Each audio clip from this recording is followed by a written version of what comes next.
الصبح بدا من طلعته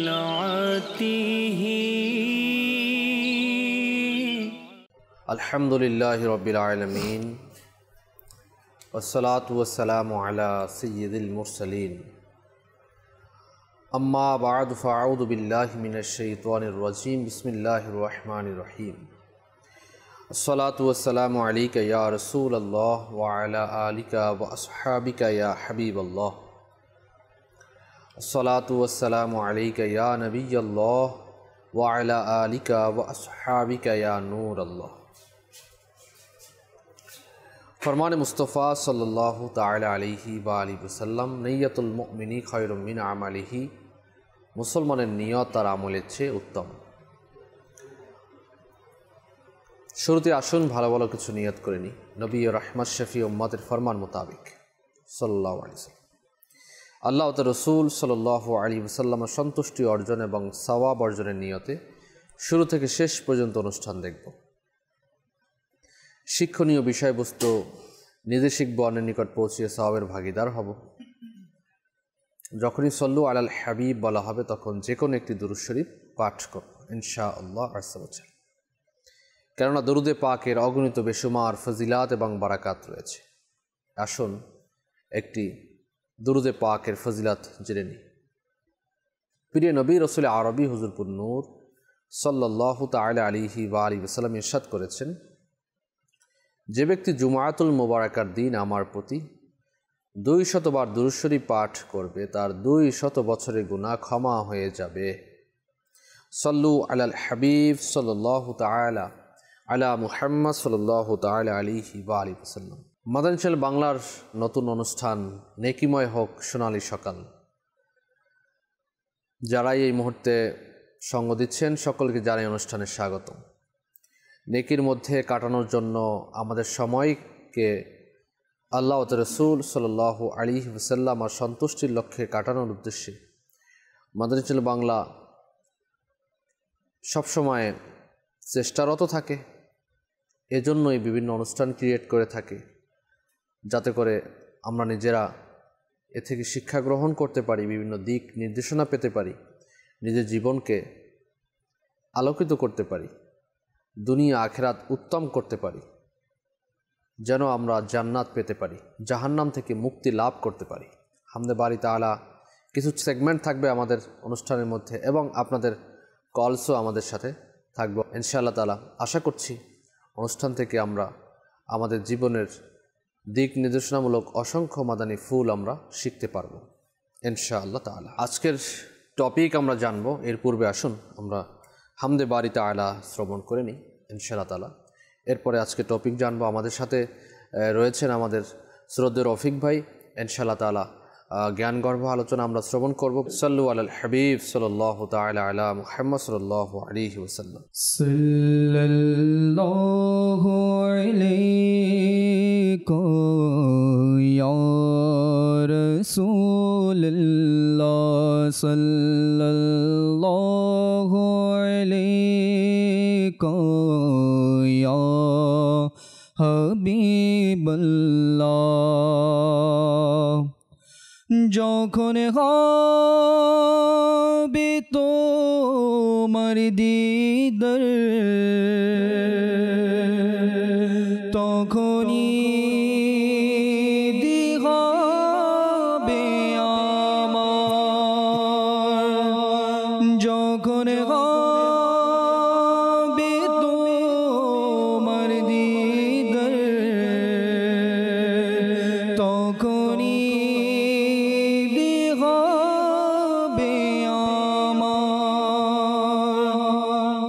আমার স্বপ্নে আসো না মদনী মদিনে ওয়ালে। যদিও আমি গুনাহগার তবু উম্মতামি তোমার। যদিও আমি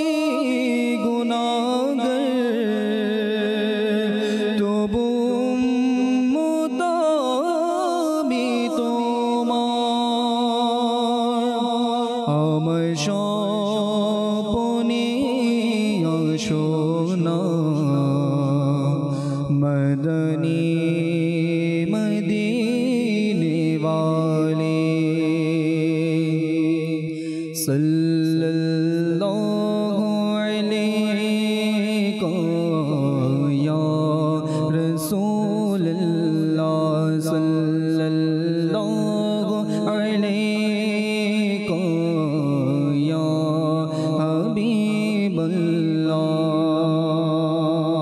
हबीबल्लाह हे खालिक मालिक रब्बे मोहन सुबहानल्लाह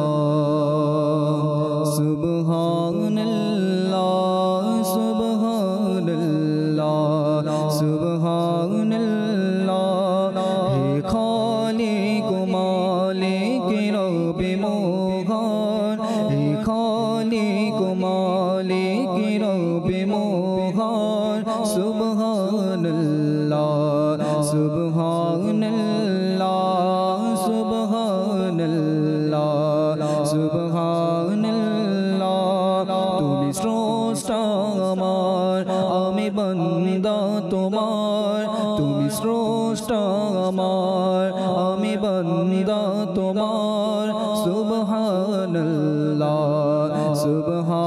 সুবহানাল্লাহ সুবহানাল্লাহ সুবহানাল্লাহ মোর ভিখারি তুমি দাদা মোরা বান্দা তুমি মওলা মোর ভিখারি তুমি দাদা মোরা বান্দা তুমি মওলা মুখ পেখি তোমার ফকির বাদশাহ মুখ পেখি তোমার ফকির বাদশাহ সুবহানাল্লাহ সুবহানাল্লাহ সুবহানাল্লাহ সুবহানাল্লাহ হে খালিক মালিক রব্বে মোহন হে খালিক মালিক রব্বে মোহন সুবহানাল্লাহ সুবহানাল্লাহ সুবহানাল্লাহ সুবহানাল্লাহ মোর পাপে করে তুমি মাফি করো মোর জুলুম করি তুমি দয়া করো ইয়া আল্লাহ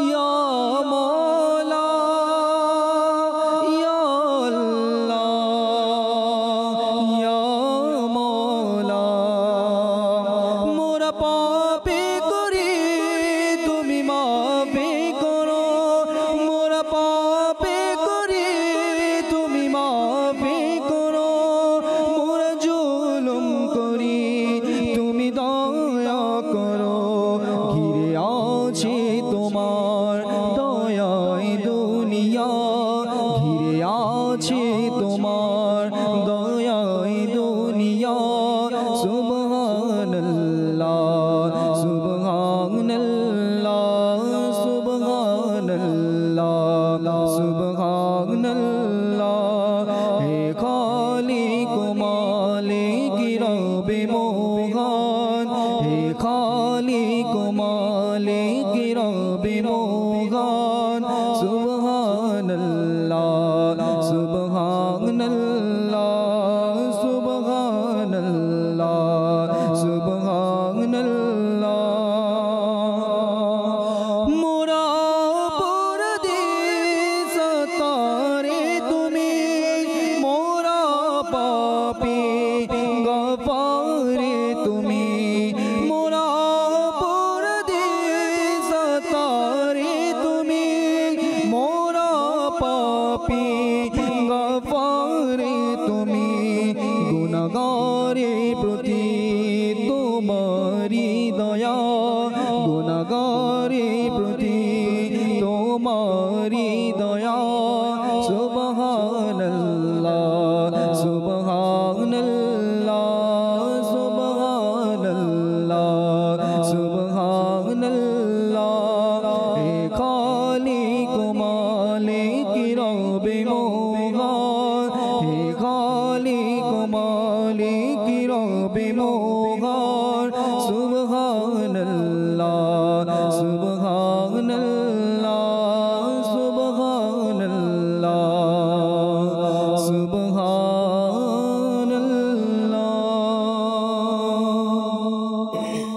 সাহাবাই কিরাম আলাইহিম রিদওয়ান, যাদের শানে কোরআনুল কারীমের আয়াতে কারিমা নাজিল হয়েছে, আহলে বায়াতে আতহারগণ এমন শান শওকতওয়ালা মনীষী, যাদের শান ও শওকতের মাঝে কোরআনুল কারীমের আয়াতে কারিমা নাজিল হয়েছে, তারা ওই মুবারক মনীষী যারা সর্বপ্রথম ইসলাম কবুল করেছেন, তারা ওই মুবারক মনীষী যারা সর্বপ্রথম রসুল আকরাম সাল্লাল্লাহু আলাইহি ওয়াসাল্লামের দাওয়াতে লাব্বাইক বলেছেন, তারা ওই মুবারক মনীষী যারা প্রিয় নবী সাল্লাল্লাহু আলাইহি ওয়াসাল্লাম দিদার করেছেন এবং তার মুজিজাসমূহ নিজের চোখে দেখেছেন, তারা ওই মুবারক মনীষী যারা উম্মতের মধ্যে সবচেয়ে উত্তম ও উন্নত উম্মত, তারা ওই মুবারক মনীষী যাদের সম্পর্কে পবিত্র হাদিসে শান বর্ণিত হয়েছে, কোরআনুল কারীমের শান বর্ণিত হয়েছে, তারা ওই মুবারক মনীষী যাদের রসুল আকরাম সাল্লাল্লাহু আলাইহি সাল্লামের সহচর্যের জন্য বাছাই করা হয়েছে, তারা ওই মুবারক মনীষী যারা সর্বপ্রথম ইসলামের তাবলীগ করার প্রচার প্রসার করার সৌভাগ্য অর্জন করেছেন, তারা ওই মুবারক মনীষী যারা দ্বীন ইসলামের বার্তাকে প্রসার করার জন্য অত্যাচার ও নিপীড়ন সহ্য করেছেন, নিজের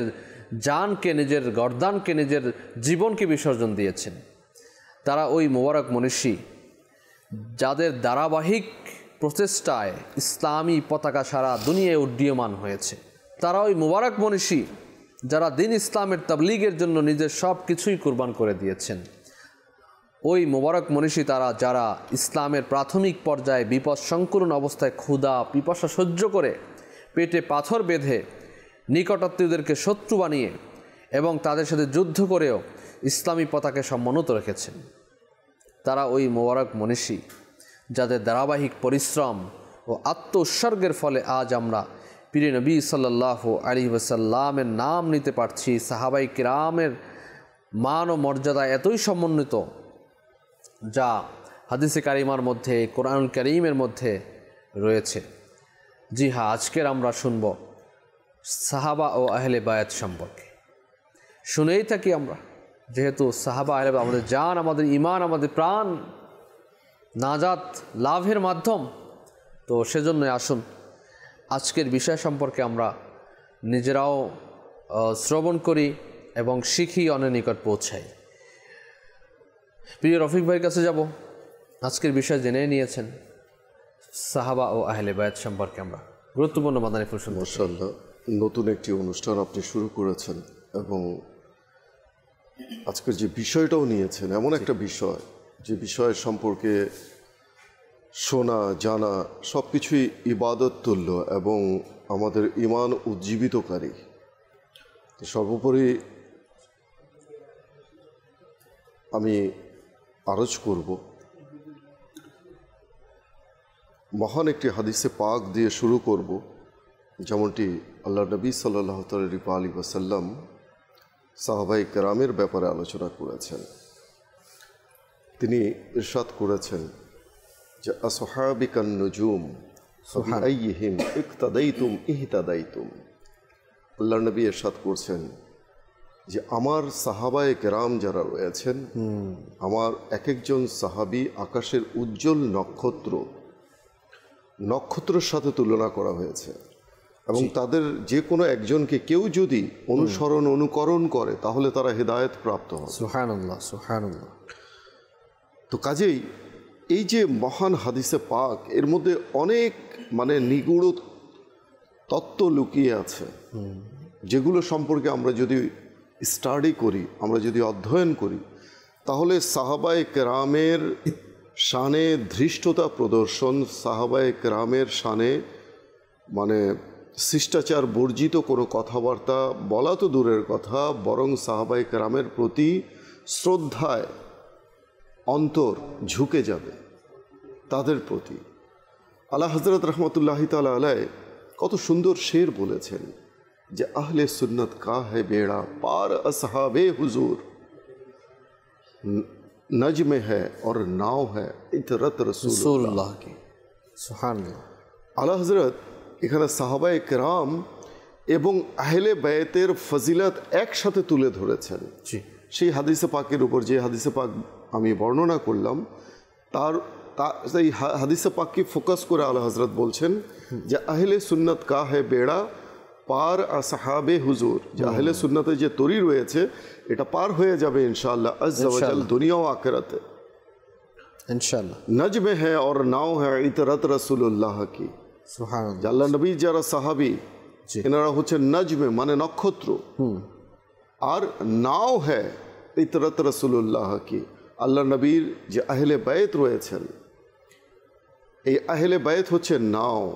জি, সফিনায়ে নূহ আলাইহিস সালামের কিস্তির সাথে তুলনা করা হয়েছে। সুবহানাল্লাহ। তো সুতরাং আহলে বায়তের এই কিস্তির মাঝে যারা আরোহণ করবে অর্থাৎ ভালোবাসবে, তাদেরকে হৃদয়ে লালন করবে, তাদেরকে শ্রদ্ধা করবে, তাদের জন্য জান মাল সব কিছু কুরবান করবে, সুবহানাল্লাহ।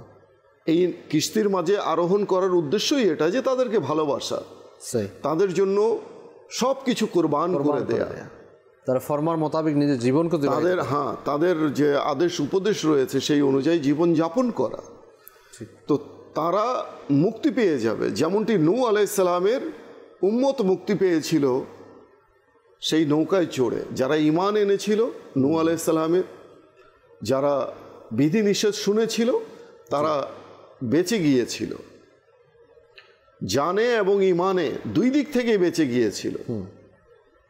যারা শোনেনি তারা বরবাদ হয়ে গেছে, ধ্বংস হয়ে গেছে। ঠিক তো ঠিক তদ্রূপ আহলে বায়তের যে মর্যাদা মান সম্মান এটাকে তুলে ধরার জন্য এইভাবে নূহ আলাইহিস সালামের সফিনা তথা কিস্তির নৌকার সাথে সাদৃশ্য করা হয়েছে হাদিসে মুবারাকে।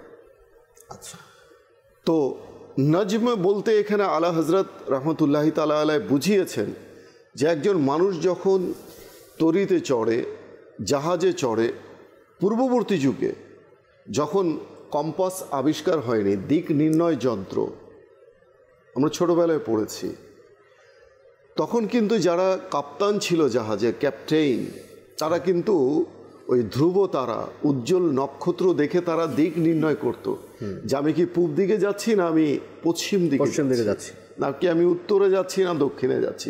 ওই ধ্রুব তারা, নক্ষত্রের জ্ঞান তাদের মাঝে থাকতো। নক্ষত্রের জ্ঞান এটাও একটা ইলমের একটা ইয়ে আছে, এটা একটা বিভাগ আছে যেটাকে আমরা জ্যোতির্বিদ্যা বলি, তো অ্যাস্ট্রোলজি যেটা। তো এই যে সাহাবায়ে কেরামকে নক্ষত্রের সাথে তুলনা করা হলো এবং আহলে বায়তকে তুলনা করা হলো কার সাথে? নূহ আলাইহিস সালামের সাফিনার সাথে, কিস্তির সাথে। অর্থাৎ যদি আমরা সাহাবায়ে কেরামকে অনুকরণ করি তাহলে আমরা কি করব? পথভ্রষ্ট আমরা হব না, কখনো কোনো মানুষ দিক হারা হবে না। আজকে মানুষ দেখা যাচ্ছে সমাজে ইলমে দিন না থাকার কারণে, ইসলামের সঠিক দিক নির্দেশনা না থাকার কারণে সে যত্রতত্র ঘুরে বেড়ায়। মানে এটাকে সরি টু সে, দেখবেন কিছু কুকুর আছে ওই এখানে মুখ দেয়, ওখানে মুখ দেয়, এই ঘরে যায়, ওই ঘরে যায়, আবার মার খেয়ে দৌড়ে পালিয়ে যায়, মানে এদেরকে মানুষ বিতাড়িত করে। আর কিছু কুকুর আছে দেখবেন তাদের গলার মধ্যে প্রভুত্বের কি লাগানো, পাট্টা লাগানো, অর্থাৎ বেল্ট লাগানো আছে গলায়। এদেরকে কেউ কিন্তু মারে না, অর্থাৎ এদেরকে এই জন্যই মারে না যে মানুষ বুঝতে পারে যে এর কি আছে, মুনিব আছে, এ হচ্ছে পালিত কুকুর, এ যত্রতত্র ঘুরে বেড়ানোর কুকুর নয়, যত্রতত্র মুখ দেওয়ার মতো কুকুর নয়। সুতরাং তাদেরকে কেউ কিন্তু মারে না, তাদের গলায় বেল্ট লাগানো থাকে, শিকল থাকে। আর ওই সব কুকুর খুবই বিশ্বস্ত হয়ে থাকে এবং খুবই এমনিতেও কুকুর বিশ্বস্ত। তো বলা হচ্ছে এখানে যে একজন দিক নির্দেশক থাকতে হবে যে কোনো ব্যক্তির। তো আমি কাকে অনুসরণ করছি? আল্লাহ নবী বলেছেন, ইরশাদ করেছেন যে আমার যে কোনো একজন সাহাবীকে যদি তোমরা উম্মতকে ইশারা করে বলেছেন তোমরা অনুকরণ করো, তাহলে তোমরা হেদায়েত প্রাপ্ত হবে। এখন আসি আমরা সাহাবায়ে কেরামের সংজ্ঞার ব্যাপারে, যে কাদেরকে বলা হয় সাহাবায়ে কেরাম। কারা সাহাবায়ে কেরাম? কারণ আল্লাহ নবীর যুগে তো অনেকেই ছিল, মুনাফিকও ছিল। তো সাহাবী কাদেরকে বলা হয়? হযরত আল্লামা হাফিজ ইবনে হাজার আসকালানি রহমতুল্লাহি তাআলা আলাইহি বলেন যে সকল সৌভাগ্যবান ব্যক্তি ঈমান সহকারে আল্লাহ নবী সাল্লাল্লাহু আলাইহি ওয়াসাল্লামকে এক নজর দেখেছেন এবং ঈমান সহকারে দুনিয়া থেকে চলে গেছেন, সুবহানাল্লাহ, তারাই হচ্ছেন আল্লাহ নবী সাল্লাল্লাহু আলাইহি ওয়াসাল্লামের সম্মানিত সাহাবা। শর্ত হচ্ছে আল্লাহ নবীকে ঈমানের সাথে দেখতে হবে এবং ঈমান সহকারে দুনিয়া থেকে যেতে হবে। যে ঈমানের সাথে দেখেছে কিন্তু ঈমান সহকারে দুনিয়া থেকে যায়নি, তাদের কথা বলা হচ্ছে না। জি। তো বলা হচ্ছে যারা ঈমান সহকারে আল্লাহ নবীকে দেখেছেন এবং ঈমান সহকারেই দুনিয়া থেকে, হোক সেটা এক মুহূর্তের জন্য, just for the time being, এক মুহূর্তের জন্য, এক ঝলকের জন্য, তিনিই হচ্ছেন সাহাবী। এই সাহাবীদের সংখ্যা কত সংখ্যা ছিল? পূর্ববর্তী মুহাদ্দিসগণের মতে সাহাবায়ে কেরামের সংখ্যা 1 লাখ থেকে 1.25 লাখ এর মধ্যে ছিল। 1 লাখ থেকে 1.25 লাখ, এই বিভিন্ন মুহাদ্দিসে কেরাম এভাবে বলে থাকেন। তো আলা হযরত রহমতুল্লাহি তাআলা আলাইহি, ইমামে আহলে সুন্নাত, তিনি মালফুজাতে আলা হযরতের মধ্যে লিখেছেন যে সকল সাহাবায়ে কেরামের নাম জানা নেই, যাদের নাম জানা আছে তাদের সংখ্যা হচ্ছে প্রায় 7,000। 7,000 সাহাবীদের নাম বিভিন্ন কিতাবাদিতে জানা যায়, আর অন্যান্য সাহাবায়ে কেরামের নাম সম্পর্কে জানা যায় না, কিন্তু তাদের সংখ্যা 1 লাখ থেকে 1.25 লাখ পর্যন্ত ছিল। বিভিন্ন যারা হাদিস বিশারদ রয়েছেন তাদের বর্ণনা মতে জানা যায়। চিন্তা করে দেখুন রফিক ভাই, এখানে 1.25 লক্ষ, 1 লাখ থেকে 1.25 লক্ষ যদি আপনার সাহাবায়ে কেরাম থাকে, তাদের নাম আমরা পেয়েছি মাত্র 7,000। জি। আজকে নামের জন্য আমরা কি না করে থাকি, নামের জন্য, কিন্তু তাদের মানে শুধুমাত্র 7,000, বাকি সাহাবী কোথায়? নামের জন্য আমরা, তারা বেনামেই কিন্তু দুনিয়ার মধ্যে দামি হয়ে গেছেন, দামি হয়েছেন এবং দুনিয়ার মধ্যে আমাদের জন্য কি না করেছেন, নিজের জীবনকে উৎসর্গ করেছেন, নিজের সব কিছু বিলিয়ে দিয়েছেন, কিন্তু জান্নাতকে আর আমরা ছুটছি নাম, শোহরাত, খ্যাতির কাতেই জান্নাতি, কাতেই জান্নাতি। তারা তো সাহাবায়ে কেরাম মানেই জান্নাতি, সকল নবীর সকল সাহাবী জান্নাতি। তো এখানে আমাদের এখানে শিক্ষণীয় অনেক একটা বিষয়, মিটা দো আপনি হস্তি কো अगर कुछ मर्तबा चाहे कि दाना खाक में मिलकर गुले गुलजार होता है। তো এখানে এই জিনিসটা কিন্তু সাহাবায়ে কেরাম করে দেখিয়েছেন। আপনার সবার নাম আসা উচিত ছিল না? জি জি, সবার নামই থাকা উচিত, সকলের নাম থাকা উচিত ছিল। যে নবী পাক সাল্লাল্লাহু আলাইহি ওয়াসাল্লামের যারা সাথী ছিলেন, আজকের কোনো নেতার যদি সাথী থাকে তাহলে সে তাদের নাম তো স্বর্ণাক্ষরে লেখা থাকে, জি হ্যাঁ, কমিটির নাম লেখা থাকে, পুরো নাম সংরক্ষণ করে রাখা, সংরক্ষণকারীও থাকে। যে কোনো দেশের আপনি দেখবেন যে দেশকে যারা তৈরি করেছেন তাদের নামও স্বর্ণাক্ষর লেখা থাকে। সময় সময় এগুলো কি করা হয়, আপনার হালনাগাদ করা হয়, কেউ বাদ পড়ে গেল কিনা, কেউ এক্সট্রা এসে গেল কিনা। কিন্তু আল্লাহ আকবার, কোরবান হয়ে যান সাহাবায়ে কেরামের প্রতি, যারা ইসলামকে সমুন্নত করেছেন, যারা ইসলামকে আমাদের মাঝে দিয়েছেন, যারা ইসলামের জন্য নিজের জানকে কোরবান করেছেন, নবী পাক সাল্লাল্লাহু আলাইহি সাল্লামের ফরমানকে তারা সকলের উচ্চে রেখেছেন। আজকের তাদের মাঝে মাত্র 7,000 জনের নামই আমরা জানি, বাকি 1.25 লক্ষ সাহাবায়ে কেরামের নাম আমরা জানি না। তাদের নাম পর্যন্ত আসেনি, কারণ তৎকালীন সময়ে এগুলো আসার মতো যারা যেভাবে পেরেছেন নবী পাক সাল্লাল্লাহু আলাইহি ওয়াসাল্লাম ফরমান মোতাবেক দুনিয়ার জমিনের মধ্যে ছড়িয়ে ছিটিয়ে গিয়েছেন। এবং সেখানেই তারা আরাম করেছেন। হয়তো আপনার এটা বললেও হয়তো ভুল হবে না, এনাদের মাজার শরীফ ১৬ লক্ষ মাজার শরীফ আমরা হয়তো খুঁজে পাবো না। আল্লাহ নবীর ফরমান অনুযায়ী যে যখন তার ঘোড়ার মুখ যেদিকে ছিল সেদিকেই তারা চলে গেছে ইসলামের প্রচার ও প্রসারের জন্য। তাদের মাজার কোথায় আজকে, কবর কোথায় আজকের, তারা কোথায় আরাম করছেন, কোথায় শায়িত আছেন আমরা কেউ জানি না, কিন্তু ছিলেন যাদের বদৌলতে আমরা পেয়েছি। আর পেয়েছি যেহেতু এটাকে রক্ষা করা আমাদের জন্য কর্তব্য। পুরো পৃথিবীতে তারা ইসলামকে ছড়িয়ে দিয়েছে। তো বর্তমানে আমরা যারা আছি এই প্রজন্মের মাঝে একটা জিনিস দেখা যায় বাপু, সেটা হচ্ছে আপনার সাহাবায়ে কেরামের মর্যাদা নিয়ে এখন মানে প্রশ্নবিদ্ধ করছে বর্তমান প্রজন্মের কিছু লোক। তো এদের ব্যাপারে যদি আমরা একটু আলোকপাত করি যে সাহাবায়ে কেরামের মর্যাদা কতটুকু, কেমন, এবং তাদের মাঝে যে ক্লাসিফিকেশন রয়েছে, ক্রমবিন্যাস, সে সম্পর্কে যদি আমরা একটু মাদানী চ্যানেলের দর্শকবৃন্দ যারা রয়েছেন তাদের সাথে যদি আমরা একটু শেয়ার করি, তো এটা আমাদের ঈমান হেফাজতের মাধ্যম হয়ে যাবে।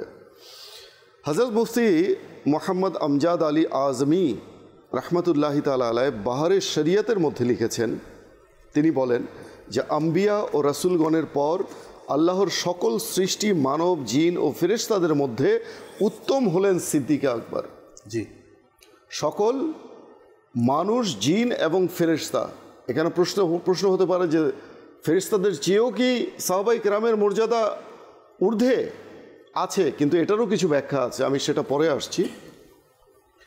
সিদ্দিক আকবর রাদিয়াল্লাহু তাআলা আনহুর পরে হযরত সাইয়েদনা ফারুক আজম, এরপরে হচ্ছেন উসমান গনি রাদিয়াল্লাহু তাআলা আনহু, এরপর হচ্ছেন হযরত আলী রাদিয়াল্লাহু তাআলা আনহু, এরপর হচ্ছেন আশারায়ে মুবাশশারা, যাদেরকে আল্লাহ নবী সাল্লাল্লাহু আলাইহি ওয়াসাল্লাম জান্নাতের সুসংবাদ শুনিয়েছেন নিজের পাক জবান দ্বারা, জবান মুবারক দ্বারা, যাদেরকে জান্নাতের সুসংবাদ শুনিয়ে দিয়েছেন। এরপর হচ্ছেন আহলে বাইতে আতহার, ইমাম হাসান এবং ইমাম হুসাইন, হাসনাইন করিমাইন। অতঃপর বদরের সাহাবা, যারা ৩১৩ জন বদরের সাহাবী ছিলেন, এদের মর্যাদা আহলে বাইতের পরে। দেখুন শ্রেণীবিন্যাস, তো দেখুন কিভাবে মানে মর্যাদাকে শ্রেণীবিন্যাস করেছেন ওলামায়ে কেরাম।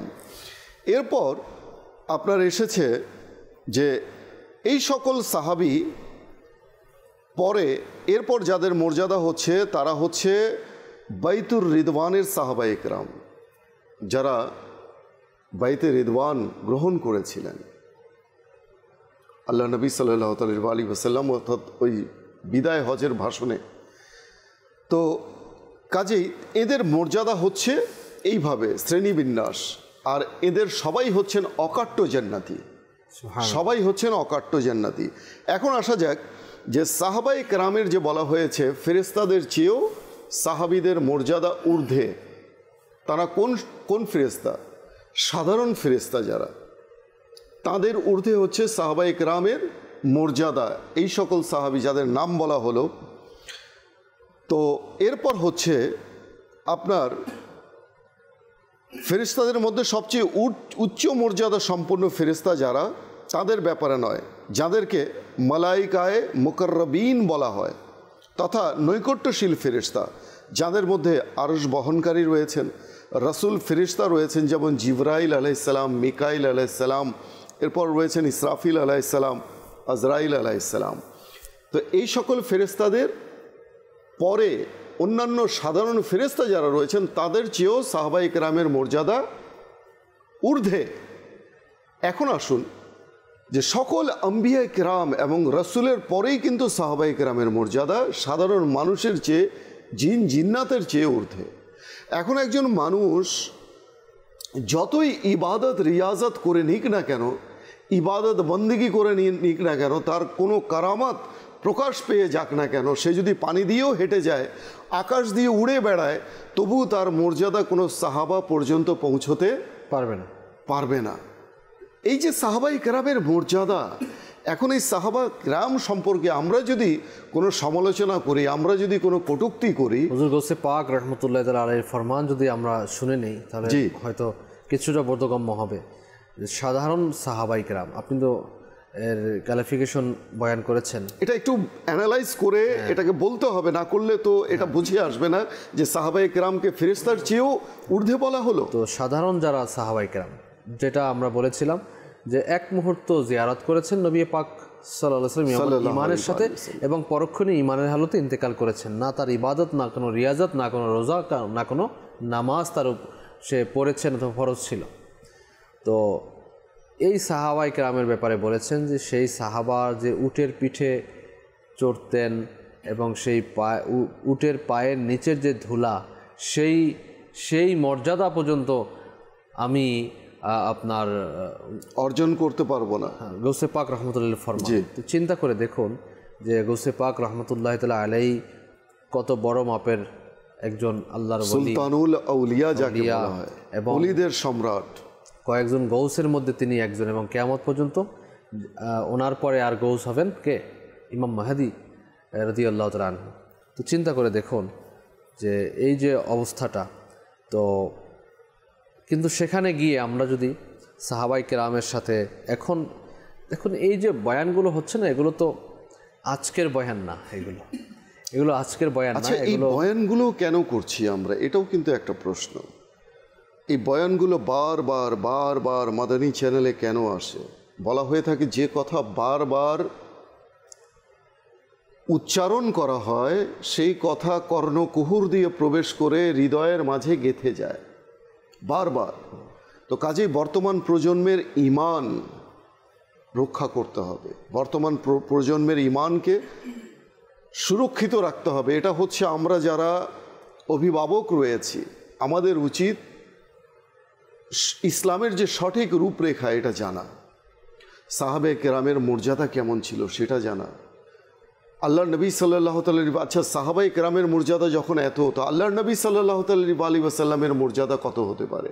আর আল্লাহ নবী সাল্লাল্লাহু আলাইহি ওয়াসাল্লামের মর্যাদা তো সকল নবী ও রাসূলের চেয়েও ঊর্ধ্বে, সকল আম্বিয়া কেরামের চেয়ে ঊর্ধ্বে। তো কাজেই আল্লাহ নবী সাল্লাল্লাহু আলাইহি ওয়াসাল্লামের যে সাহাবী যারা, তাদের মর্যাদার কথা অনেক বলা হয়েছে। আচ্ছা, আল্লাহ নবী সাল্লাল্লাহু আলাইহি ওয়াসাল্লামের ব্যাপারে, সাহাবাদের ব্যাপারে কোনো ধরনের কটূক্তি করার পূর্বে, সমালোচনা করার পূর্বে যে অমুক সাহাবী এমন ছিলেন, অমুক সাহাবী এমন ছিলেন, উনি এই অন্যায় করেছেন, উনি এই যে আছে নৈতিকতার বিরুদ্ধে কাজ করেছেন, এই যে বিরুদ্ধচারণ, এমনভাবে কথা বলা মানুষ বুঝতেও পারবে না যে তাদের ঈমান পর্যন্ত চলে যাচ্ছে। আমরা চলে যাচ্ছে রফিক ভাই, আসবো টপিকের দিকে। কিছু সেগমেন্টও রয়েছে, জি অবশ্যই ইনশাআল্লাহ তাআলা। ইব্রাহিম ভাই বসে আছেন, কালামও আমরা শ্রবণ করবো ইনশাআল্লাহ তাআলা। দর্শকদের কলও রয়েছে, আমরা কলের দিকেও যাবো ইনশাআল্লাহ তাআলা। তো আসুন আমরা আজকের সেগমেন্ট দেখে নিই যে আজকের সেগমেন্ট কী রয়েছে। জি, চালিয়ে দিই। Insect apocalypse. Extinction may ruin the entire human race. Science অনুযায়ী যদি দুনিয়া থেকে কীটপতঙ্গ শেষ হয়ে যায়, তবে মানুষও হয়তো জীবিত থাকতে পারবে না। They are important in this entire natural fabric. অনেক জরুরি কাজ করছে এরা। They are arranging food for us. মাছ কীট খায়, আমরা মাছ খেয়ে থাকি, আর এরা জমিন পরিষ্কারও করে থাকে। যদি মানুষের সংখ্যা ও কীট পতঙ্গের সংখ্যার তুলনা করা হয়, তো একজন মানুষের জন্য পৃথিবীর বুকে 1.5 বিলিয়নের অধিক কীট পতঙ্গ রয়েছে, ইনক্লুডিং মাইক্রো অর্গানিজম। আর কতিপয় কীট শক্ত প্রাণের হয়ে থাকে, যেমন ককরোচ, যাকে দেখে অনেকে তো চিৎকার করে বসে। They can survive a nuclear explosion. Atomic বিস্ফোরণ হয়েছে, তবু এরা বেঁচে গেছে। এদের মাথা কেটে ফেললেও এরা কয়েক সপ্তাহ ধরে জীবিত থাকতে পারে। কীট কি ঘুমাতে পারে? জি হ্যাঁ, বিছানাপত্র তো এদের থাকে না। যেখানে কমফোর্ট ফিল করে, শিকারীদের থেকে নিরাপদে থাকে, ঘুমিয়ে পড়ে। এরা মুখ দিয়ে নিঃশ্বাস নিতে পারে না, ফুসফুস থাকে না, তো নিঃশ্বাস কিভাবে নেয়? এদের সারা শরীরে ছোট ছোট ছোট ছিদ্র থাকে, যা দিয়ে অক্সিজেন ভিতরে যায় আর কার্বন ডাই অক্সাইড বেরিয়ে আসে। সকল প্রাণীর মাঝে কীট সবচেয়ে বেশি চারা খেয়ে থাকে। ডেড লিভস, মৃত চারা ও প্রাণী সব খেয়ে নেয়। এতে জমিন পরিষ্কার হয়ে যায় আর ইকোলজিক্যাল ব্যালেন্স ঠিক থাকে। কীট পতঙ্গ থেকে আমরা মধু, রেশম আরও অনেক কিছু পেয়ে থাকি। বলা হয়ে থাকে যে যদি মৌমাছি না হতো তাহলে আমেরিকার স্টেট ক্যালিফোর্নিয়ায় বাদাম হতো না। অর্থাৎ এই বাদাম মৌমাছির চাষের ফলেই হয়ে থাকে। কীট পতঙ্গ থেকে আমাদের অনেক কিছু শেখার আছে, যেমন মৌমাছি এবং পিঁপড়া।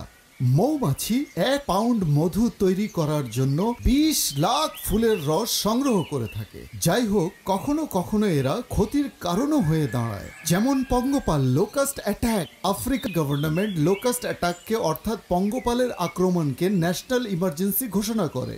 17 ঘন্টা পর্যন্ত বাতাসে থাকা এই পতঙ্গ শ্রামস অর্থাৎ লাখো লাখ ঝাঁকে ঝাঁকে উড়ে এসে শাক সবজি সব গ্রাস করে যায়। পরিস্থিতি যদি অনুকূলে থাকে তো 3 মাসের মধ্যে এদের প্রজনন 20 গুণ পর্যন্ত বৃদ্ধি লাভ করে। আল্লাহ তাআলা সকল মুসলমানকে প্রাকৃতিক বিপদ ও বিপর্যয় থেকে নিরাপদে রাখুক।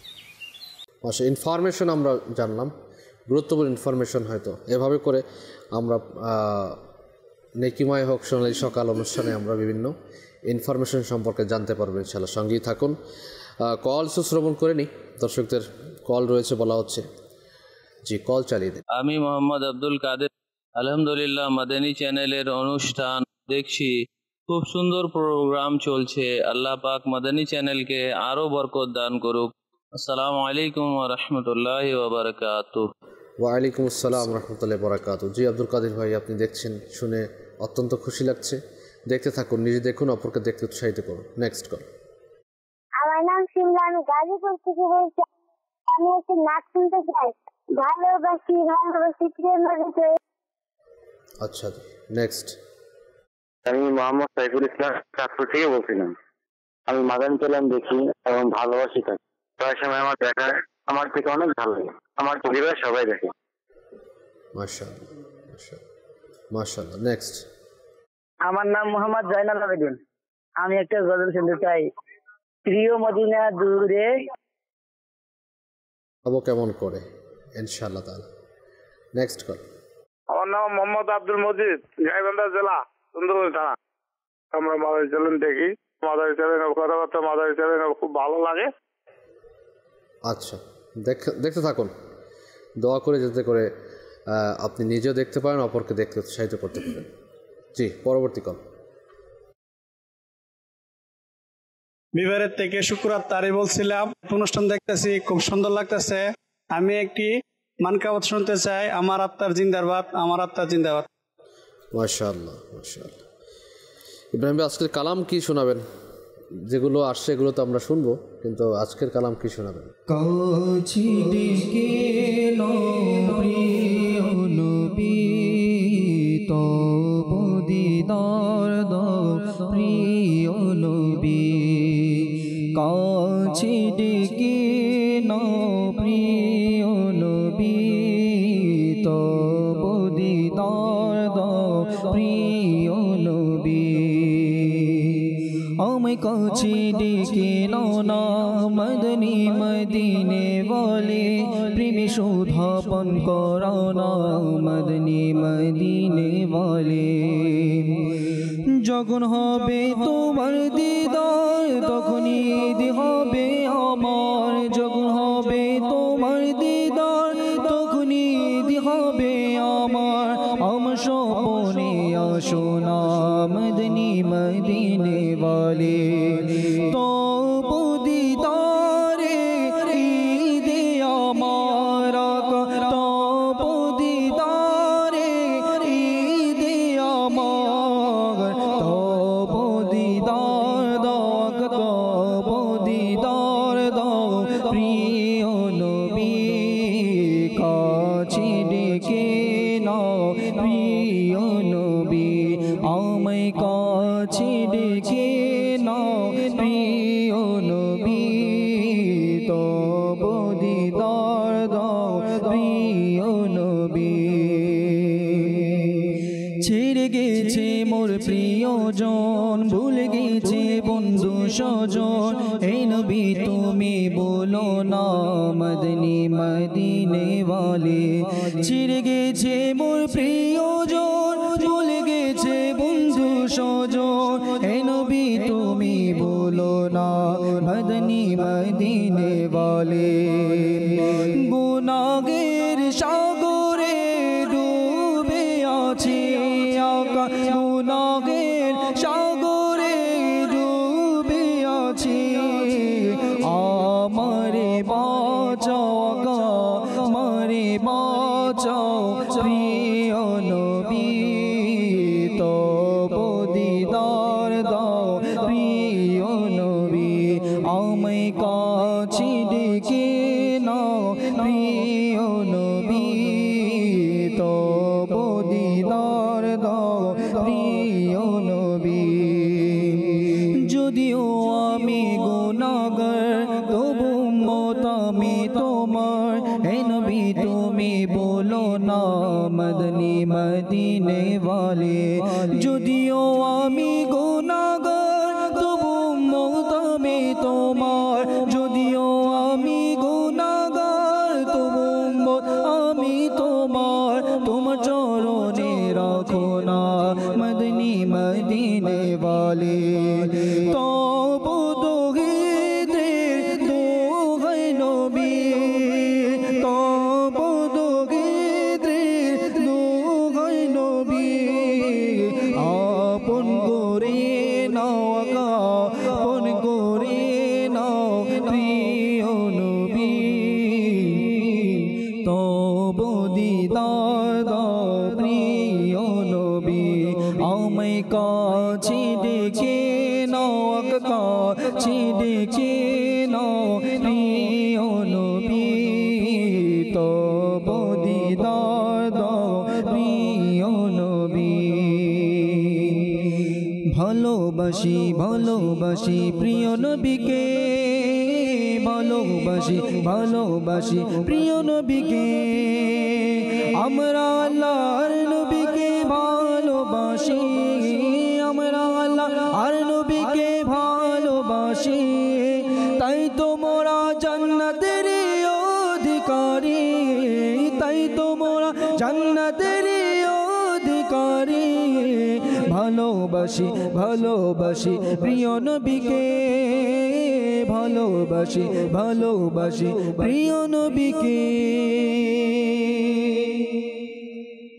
আমরা কিছু কালামও শ্রবণ করেছি আজকের সেগমেন্টের ইনফরমেশন আমরা শ্রবণ করেছি ইনশাআল্লাহ তাআলা টপিকে ফিরবো রফিক ভাই বলছিলেন কি যেন আমরা শেষ করতে পারি সাহাবায়ে কেরামের আলোচনার পরেই ইনশাআল্লাহ তাআলা আহলে বাইতের আলোচনায় আমি আসছি যেহেতু আজকের আলোচনার বিষয় হচ্ছে সাহাবা ও আহলে বাইত তো আল্লাহ নবী সাল্লাল্লাহু আলাইহি ওয়াসাল্লামের সাহাবী যারা তাদের ব্যাপারে কোনো ধরনের কটূক্তি কটাক্ষ সমালোচনা করার পূর্বে ভাবতে হবে যে আল্লাহ তাবারক ওয়া তাআলা সকল সাহাবীদের সাথে জান্নাতের ওয়াদা করেছেন জি আপনার আমার সাথে কি করা হয়েছে সো হু অ্যাম আই আমি যে ক্রিটিসাইজ করছি who has given that right কে দিয়েছে সেই অধিকার এমন ব্যক্তিদের সমালোচনা করছি যাদেরকে মুনতাখাব করা হয়েছে যাদেরকে বেছে নেওয়া হয়েছে আল্লাহ নবী সাল্লাল্লাহু আলাইহি ওয়াসাল্লামের সাহাবী হওয়ার জন্য যাদেরকে চয়ন করা হয়েছে সেই ব্যক্তিদের শানে ধৃষ্টতা প্রদর্শন রাদিয়াল্লাহু আনহুম ওয়া রাদু আন যে আল্লাহ তাবারক আল্লাহ তাআলা তাদের প্রতি সন্তুষ্ট তারাও আল্লাহ তাআলার প্রতি সন্তুষ্ট এবং প্রস্তুত রেখেছেন বাগান জান্নাত যেগুলো নিম্নদেশের নদীসমূহ প্রবাহিত তারা সদা সর্বদা সেখানে অবস্থান করবে এটাই হচ্ছে মহা সাফল্য যেমনটি আল্লাহ পাক ২৭তম পারার সূরা হাদিদের ১০ নম্বর আয়াতে আল্লাহ তাআলা ইরশাদ করছেন কনজুল ঈমানের অনুবাদ তোমাদের মধ্যে সমান নয় ওই সকল লোক যারা মক্কা বিজয়ের পূর্বে ব্যয় ও ধর্মীয় যুদ্ধ করেছে তারা মর্যাদায় ওই সব লোক অপেক্ষা বড় যারা বিজয়ের পর ব্যয় এবং ধর্মীয় যুদ্ধ করেছে আর তাদের সবার সাথে আল্লাহ তাবারক ওয়া তাআলা জান্নাতের ওয়াদা করেছেন আর আল্লাহ তোমাদের কৃতকর্মগুলো সম্পর্কে অবহিত রয়েছেন তো এই যে সাহাবায়ে কেরাম যারা আল্লাহ নবী সাল্লাল্লাহু আলাইহি ওয়াসাল্লামের জন্য দ্বীন ইসলামের জন্য নিজের জান মাল পরিবার পরিজন ধন সম্পদ সন্তান সন্ততি সব কিছুকে ডেডিকেট করেছেন স্যাক্রিফাইস করেছেন তাদের সেই মর্যাদা সেই পর্যন্ত আমরা মানে কোনো ব্যক্তি কশ্চিনকালেও পৌঁছতে পারবে না যেমনটি আপনি গসে পাকের উদাহরণ দিলেন। আপনি একটু আপনার সাথে অ্যাড করব, নবী পাক সাল্লাল্লাহু তাআলা আলাইহি ওয়াসাল্লাম ইরশাদ করেছেন, নিশ্চয়ই আল্লাহ পাক আমাকে নির্বাচন করেছেন জি, এবং আমার জন্য আমার আসহাবদের আলাইহিম রিদওয়ান পছন্দ করেছেন, অতঃপর মধ্য থেকে উজির, সাহায্যকারী এবং আত্মীয় বানিয়েছেন। ফামাং সাব্বাহুম, তবে যারা তাদের গালি দিবে, ফাআলাইহি লা'নাতুল্লাহি ওয়াল মালাইকাতি ওয়ান নাসি আজমাইন, তাদের প্রতি আল্লাহ পাক, তার ফেরেশতা এবং সকল মানুষের অভিসম্পাত রয়েছে। জি, কিয়ামতের দিন আল্লাহ পাক তাদের কোনো ফরজ কবুল করবেন না, কোনো নফলও কবুল করবেন না। চিন্তা করে দেখুন, এর একটি ঘটনা, খুব চমৎকার ঘটনা আপনার এই কথার সাথে সাদৃশ্য রয়েছে। সাআদাতুদ দারাইন কিতাবের মধ্যে এই ঘটনা এসেছে যে আবু আলী কাত্তান বলেন, আমি স্বপ্নে দেখলাম যে আমি ইরাকের শহর কার্খ এর শরফিয়া জামে মসজিদে রয়েছি। সেখানে আমি নবী করিম সাল্লাল্লাহু আলাইহি ওয়াসাল্লামের দিদার লাভ করলাম। স্বপ্নে সে দিদার পেল এবং সে এও দেখলো, সে বলছে যে আমি দেখলাম যে আল্লাহ নবী সাল্লাল্লাহু আলাইহি ওয়াসাল্লামের সাথে দুজন ব্যক্তিও রয়েছেন, কিন্তু আমি তাদেরকে চিনতে পারলাম না। তো আমি আল্লাহ নবী সাল্লাল্লাহু আলাইহি ওয়াসাল্লামকে আমি সালাম জানালাম, আমি সালাম করলাম, কিন্তু আল্লাহ নবী সাল্লাল্লাহু আলাইহি ওয়াসাল্লাম আমার কোনো সালামের জবাব দিলেন না। আমি একটু অগ্রসর হয়ে আল্লাহ নবী সাল্লাল্লাহু আলাইহি ওয়াসাল্লামকে জিজ্ঞাসা করলাম, ইয়া রাসূলুল্লাহ আযজা ওয়া জাল্লা ওয়া সাল্লাল্লাহু আলাইহি ওয়া আলিহি ওয়াসাল্লাম, আমি আপনার উপর দিনে ও রাতে এতবার দুরূদ শরীফ পাঠ করি, আমি আপনাকে ভালোবাসি, কিন্তু আপনি আমার সালামের কোনো উত্তর প্রদান করলেন না, আমাকে বঞ্চিত করলেন। তদুত্তরে আল্লাহ নবী সাল্লাল্লাহু আলাইহি ওয়াসাল্লাম কি ইরশাদ করলেন শুনুন। আল্লাহ নবী সাল্লাল্লাহু আলাইহি ওয়াসাল্লাম ইরশাদ করলেন যে তুমি আমার উপর দরুদ তো পড়ো, কিন্তু আমার সাহাবীদেরকে তুমি গালমন্দ করো। অর্থাৎ আল্লাহ নবী সাল্লাল্লাহু আলাইহি ওয়াসাল্লাম ওই ব্যক্তির প্রতি অসন্তোষ প্রকাশ করলেন যে তুমি আমাকে, আমার প্রতি দরুদ পড়ো, এটা ঠিক আছে, কিন্তু তুমি আমার সাহাবীদেরকেও গালমন্দ করো।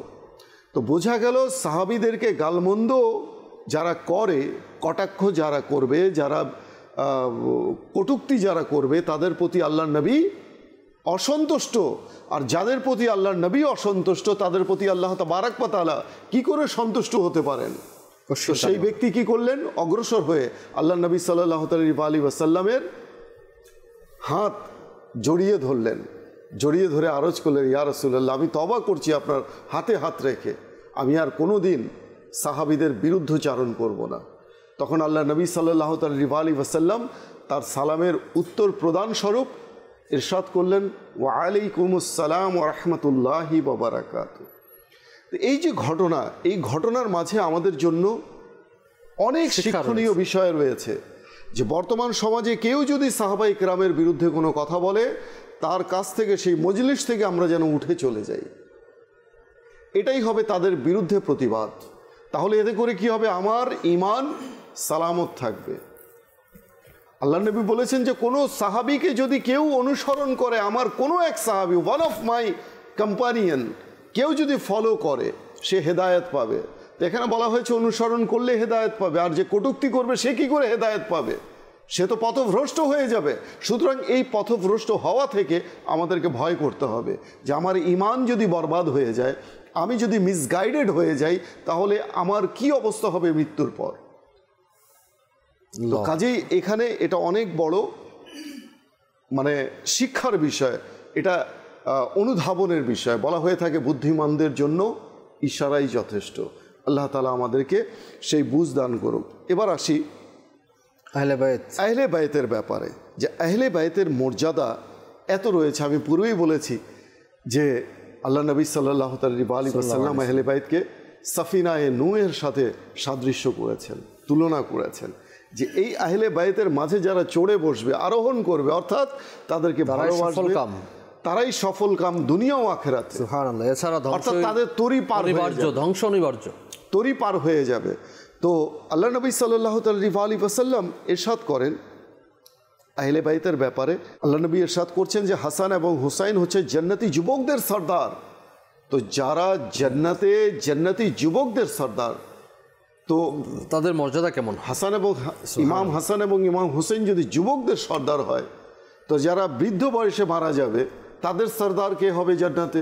আচ্ছা, কিতাবের মধ্যে এসেছে যে যারাই মৃত্যুবরণ করে, হোক সে 120 বছরে মৃত্যুবরণ করুক, কিন্তু জান্নাতে যখন প্রবেশ করবে তারা যুবক হয়ে প্রবেশ করবে। সুবহানাল্লাহ, সুবহানাল্লাহ। তো বোঝা গেল সকল জান্নাতি যুবকদের সর্দার হচ্ছে ইমাম হাসান এবং ইমাম হুসাইন।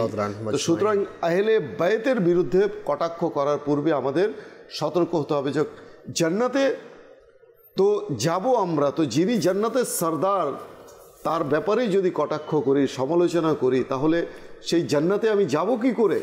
আচ্ছা, দ্বিতীয়ত আল্লাহ নবী ইরশাদ করছেন, মান আহাব্বাল হাসানা ওয়াল হুসাইনা ফাকাদ আহাব্বানি ওয়া আবগাদাহুমা ফাকাদ আবগাদানি। অর্থাৎ যে এই দুজনকে ভালোবাসলো সে মূলত আমাকেই ভালোবাসলো, আর যে এই দুজনের সাথে শত্রুতা পোষণ করলো সে আমার সাথেই শত্রুতা পোষণ করলো। আল্লাহ আল্লাহ। সুতরাং আহলে বাইতের প্রতি আমাদের ভালোবাসা। দেখুন আহলে বাইতের একটু বলে নেই, নবী পাক সাল্লাল্লাহু আলাইহি ওয়াসাল্লাম ইরশাদ করেন, যে ব্যক্তি ওসিলা অর্জন করতে চায় এবং এটাও চায় যে আমার দরবারে তার কোনো খিদমত হোক, যার কারণে কিয়ামতের দিন তার শাফাত করি, তবে তার উচিত যে আমার আহলে বাইতের খিদমত করা এবং তাদের খুশি করা। জি, কত সুন্দর হাদিসে কারিমা। এখানে নবী পাক সাল্লাল্লাহু আলাইহি ওয়াসাল্লামের শাফাত লাভের একটা উত্তম মাধ্যম আমরা পেয়ে গেলাম, যে আহলে বায়াতের খিদমত করা। আহলে বায়াতের খিদমত কী রয়েছে? তাদের ভালোবাসা, তাদের শান শওকত নিজের মধ্যে রাখা, নিজের পরিবারবর্গকে, নিজের আহাল পরিজনকে, তাদের শান শওকতকে তুলে ধরা, এগুলো হচ্ছে তাদের খিদমত করা। দেখুন আহলে বায়াতের ব্যাপারে আসছে যে যেমনইভাবে পবিত্র আহলে বায়াত রাদিয়াল্লাহু আনহুম আজমাইনের ভালোবাসাই রাসূলুল্লাহ সাল্লাল্লাহু আলাইহি ওয়াসাল্লামের ভালোবাসা, তেমনইভাবে পবিত্র আহলে বায়াত রাদিয়াল্লাহু আনহুম আজমাইনের সাথে শত্রুতা পোষণ করা, তার সাথেই শত্রুতার পোষণ করা। জি, সেই লোকেরা যারা পবিত্র আহলে বায়াত রাদিয়াল্লাহু আনহুম আজমাইনের প্রতি শত্রুতা পোষণ করে এবং তাদের শানে মন্দ বলে, এরূপ লোকদের ভাবা উচিত যে কাল কিয়ামতের দিন যখন নবী করিম সাল্লাল্লাহু আলাইহি সাল্লাম তাদের থেকে মুখ ফিরিয়ে নেবেন, তখন তারা কোথায় যাবে? হুজুর সাল্লাল্লাহু আলাইহি ওয়াসাল্লাম স্বয়ং তার আহলে বায়াত রাদিয়াল্লাহু আনহুম আজমাইন এর প্রতি শত্রুতা ও বিদ্বেষ পোষণ করার শাস্তি সম্পর্কে ইরশাদ করেছেন। যেমন তিরমিজি কিতাবুল মানাকিব ৫ম খণ্ড ৪৬৫ নম্বর হাদিস নম্বর ৩৮৯৬ মধ্যে এসেছে, যারা আহলে বায়াতের সাথে যুদ্ধ করবে আমি তার সাথে যুদ্ধ করব, এবং যারা তাদের সাথে সন্ধি করবে আমি তাদের সাথে সন্ধি করব। আল্লাহু আকবার। আচ্ছা, এরপরে আসছে সাবধান, যে ব্যক্তি আহলে বায়াতের প্রতি শত্রুতা অবস্থায় মরল সে কিয়ামতের দিন এই অবস্থায় আসবে যে তার উভয় চোখের মধ্যখানে লেখা থাকবে এই ব্যক্তি আল্লাহ পাকের রহমত থেকে আশাহত, নৈরাশ, রহমত থেকে বঞ্চিত।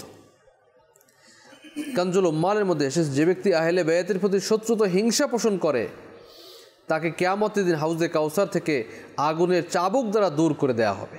চিন্তা করে দেখুন যে কি অবস্থা হবে, যে আপনার নবী পাক সাল্লাল্লাহু তাআলা আলাইহি ওয়াসাল্লাম আর এই পবিত্র ও যে আহলে বায়াতগণের সাথে কারো যদি বিদ্বেষ থাকে, শত্রুতা থাকে, হিংসা থাকে, তাদের অবস্থা কী হয়? সাহাবায়ে কেরাম আহলে বায়াতকে কতটা ভালোবাসতেন দেখুন।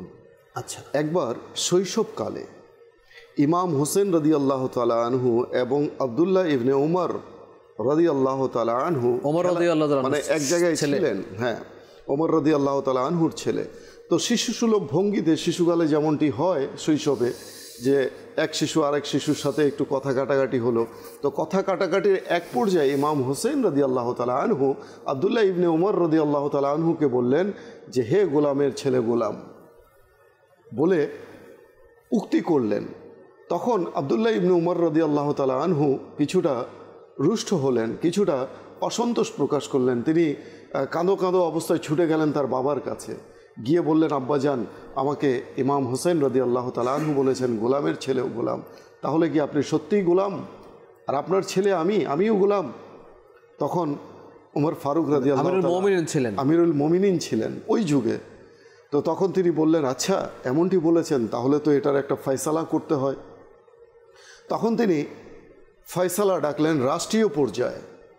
সেখানে সকল সাহাবী তৎকালীন যুগে যারা ছিল তারা উপস্থিত ছিলেন। ইমাম হোসেন রাদিয়াল্লাহু তাআলা আনহুকেও সেখানে তাশরিফ আনার জন্য বলা হলো। তো তিনি তাশরিফ নিয়ে এলেন।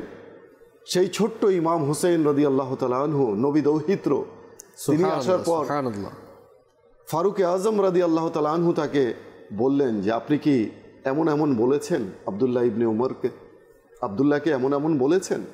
তো তিনি বললেন যে হ্যাঁ বলেছি। বলে আপনি কেন বলেছেন? বলে কেন, আপনি কি আমার নানাজানের গোলাম নন? আপনি তো আমার নানাজানের গোলাম।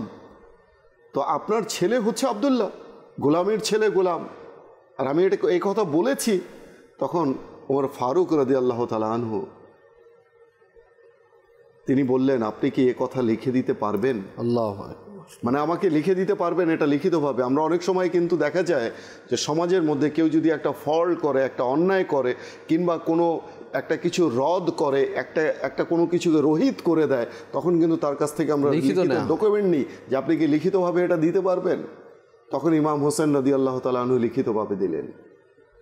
সেই পর্চা, সেই কাগজ তুলে নিয়ে অশ্রু সজল নয়নে তিনি ফারুকে আজম রায় প্রকাশ করলেন যে আপনারা এখানে যারা আছেন সবাই সাক্ষী, আহলে বায়ত, নবী দৌহিত্র ইমাম হোসেন আমাকে স্বীকৃতি দিয়েছেন আমি আল্লাহ রাসূলের গোলাম। আল্লাহু আকবার। আপনারা সবাই সাক্ষী থাকুন, আমি এই স্বীকৃতি লাভ করেছি এবং আমার মৃত্যুর পর এই পর্চা, এই কাগজ আমার কাফনের সাথে আমার কবরে দিয়ে দেবেন। আল্লাহু আকবার। অর্থাৎ এই যে স্বীকৃতি নবী দৌহিত্র, নবী পরিবারের কাছ থেকে যে আমি আল্লাহর নবীর গোলাম, আর এই গোলামিকে ফারুকে আজম কত গ্লোরিয়াস মনে করছেন, কত গৌরবময় মনে করছেন যে এই গোলামির এই স্বীকৃতি আমাকে জান্নাতে নিয়ে যাবে। সুবহানাল্লাহ। তো কেমন সাহাবায়ে কেরাম ভালোবাসতেন। আরেকটি ঘটনা যা এই মুহূর্তে না বললেই নয়, যে আহলে বাইতের প্রতি সাহাবায়ে কেরামের ভালোবাসা কতটুকু ছিল। একদিন ইমাম হোসেন এলেন ফারুকে আজম রাদিয়াল্লাহু তাআলা আনহুর সাথে সাক্ষাৎ করার জন্য কোনো কারণে, কোনো প্রয়োজনে। তখন এসে দেখলেন যে হযরত সাইয়্যিদুনা মুআবিয়া রাদিয়াল্লাহু তাআলা আনহুর সাথে ফারুকে আজম রাদিয়াল্লাহু তাআলা আনহু বসে বৈঠক করছেন, কথা বলছেন গুরুত্বপূর্ণ। তো সেখানে আব্দুল্লাহ ইবনে উমর রাদিয়াল্লাহু তাআলা আনহু দরজায় দাঁড়িয়ে আছেন, বাবার কাছে যাওয়ার অনুমতি প্রার্থনা করছেন, সেখানে অপেক্ষা করছেন দাঁড়িয়ে দাঁড়িয়ে। ইমাম হোসেন রাদিয়াল্লাহু তাআলা আনহু দেখলেন যে আমি এসেছি ফারুকে আজম আমিরুল মুমিনিনের কাছে। তো সেখানে এসে তিনি দেখলেন যে তারই সন্তান দাঁড়িয়ে অপেক্ষা করছে, তো আমাকে কি করে তিনি সময় দেবেন। তখন তিনি সেখানে কিছুক্ষণ দাঁড়িয়ে তিনিও আব্দুল্লাহ ইবনে উমর রাদিয়াল্লাহু তাআলা আনহুর সাথে প্রস্থান করছিলেন। যখনই তিনি ফিরে যাচ্ছিলেন, হযরত সাইয়্যিদুনা উমর ফারুকে আজম রাদিয়াল্লাহু তাআলা আনহুর দৃষ্টি পড়ল ইমাম হোসেনের দিকে। দৃষ্টি পড়া মাত্র তিনি ছুটে গেলেন ইমাম হোসেনের কাছে। তার বৈঠক সেখানেই তিনি স্থগিত করলেন, মুলতবি করে তিনি ছুটে গেলেন ইমাম হোসেনের কাছে, যে বললেন যে ইমাম হোসেন রাদিয়াল্লাহু তাআলা আনহু, আপনি কেন এসেছেন, কি প্রয়োজনে এসেছেন, আবার আপনি চলে যাচ্ছেন। তদুত্তরে তিনি বললেন, ইমাম হোসেন বললেন যে যেখানে সন্তানই তার বাবার সাথে কথা বলার জন্য অপেক্ষা করছে, অনুমতির অপেক্ষায় আছে, সেখানে আমি কি করে আমার কথা বলবো। তখনই ফারুকে আজম রাদিয়াল্লাহু তাআলা আনহু কিছুটা কাঁদো কাঁদো হয়ে বললেন যে এমনটি নয়, আপনি হচ্ছেন নবী দৌহিত্র, আপনি হচ্ছেন জান্নাতি যুবকদের সরদার, সুবহানাল্লাহ। আপনাকে কি করে আমি উপেক্ষা করতে পারি, সে তো আমার সন্তান, তাকে করতে পারি, কিন্তু আপনাকে কি করে করতে পারি, আপনি বলুন, হুকুম করুন, কি হুকুম রয়েছে আমার জন্য। দেখুন নবী দৌহিত্রের প্রতি, আহলে বাইতের প্রতি সাহাবায়ে কেরামের কেমন ভালোবাসা। শুধু তাই, যিনি আমিরুল মুমিনিন, যিনি ফারুকে আজম, যাকে বলা হচ্ছে যে সত্য এবং মিথ্যার পার্থক্য নিরূপণকারী। বুখারী শরীফের হাদিসে কারীমের মধ্যে আসছে কিতাবুল মাগাজির মধ্যে ৩য় খণ্ড 29 নম্বর পৃষ্ঠার মধ্যে, যে এটা শুধু ফারুক আজম রাদিয়াল্লাহু তাআলা আনহুর ব্যাপারেই নয়, প্রত্যেক সাহাবায়ে কেরামও ভালোবেসেছেন। সিদ্দিক আকবর রাদিয়াল্লাহু তাআলা আনহু, আবু বকর সিদ্দিক রাদিয়াল্লাহু তাআলা আনহু যখন আমিরুল মুমিনিন হলেন, খলিফাতুল মুসলিমিন হলেন, তখন রাসূল পাক সাল্লাল্লাহু আলাইহি সাল্লামের সাথে সম্পৃক্ত হওয়ার কারণে তিনি পবিত্র আহলে বাইত রাদিয়াল্লাহু আনহুম আজমাইন এর অনেক বেশি খেয়াল রাখতেন এবং পবিত্র আহলে বাইত রাদিয়াল্লাহু আনহুম আজমাইন সম্পর্কে বলতেন যে নবী পাক সাল্লাল্লাহু আলাইহি সাল্লামের আত্মীয় স্বজনগণ আমার নিকট আমার আত্মীয় স্বজনের চেয়ে বেশি প্রিয়। তো দেখুন, এটাই হচ্ছে আসলে সাহাবায়ে কেরামের সৌন্দর্যতা, যে তারা কিভাবে আহলে বাইত আতহারগণকে সম্মান করতেন, কিভাবে শ্রদ্ধা করতেন, কিভাবে তাদের সাথে করতেন। এগুলো কিন্তু আমাদের জন্য অনেক বড় শিক্ষা। আমরা আসবো আবার টপিকের দিকে। অনেকেই আমাদের সাথে যুক্ত হয়েছিলেন। আমরা সোশ্যাল মিডিয়ায় যারা রয়েছেন, মোহাম্মদ শাহ আলম ভাই চট্টগ্রাম রাঙ্গুনিয়া থেকে দেখছেন আমাদেরকে, সাব্বির হোসেন ভাই, তারপরে শাহজালাল ভাই, মোহাম্মদ নজরুল ইসলাম মনির ভাই, মারুফ উদ্দিন আকিল ভাই, মাসুদ রানা, আরাফাত আহমদ ভাই, বিনতে কালাম, রাতুল হাসান রাজীব ভাই এবং জাহাঙ্গীর ভাই সহ আরও অনেকেই আমাদের সাথে যুক্ত হয়েছেন সোশ্যাল মিডিয়াতে। যারাই যুক্ত হয়েছেন সকলকে সুস্বাগতম, পাশাপাশি আমন্ত্রণ জানাবো আমাদের অনুষ্ঠানকে সবসময় দেখার জন্য। ইব্রাহিম ভাইয়ের কাছে যাব সংক্ষিপ্ত যারা আমাদেরকে অনুরোধ করেছিলেন, অনুরোধগুলো অল্প অল্প করে পূরণ করে দেওয়ার জন্য। সাল্লু আলাল হাবিব সাল্লাল্লাহু তাআলা আলা মুহাম্মদ সাল্লাল্লাহু আলাইহি ওয়াসাল্লাম।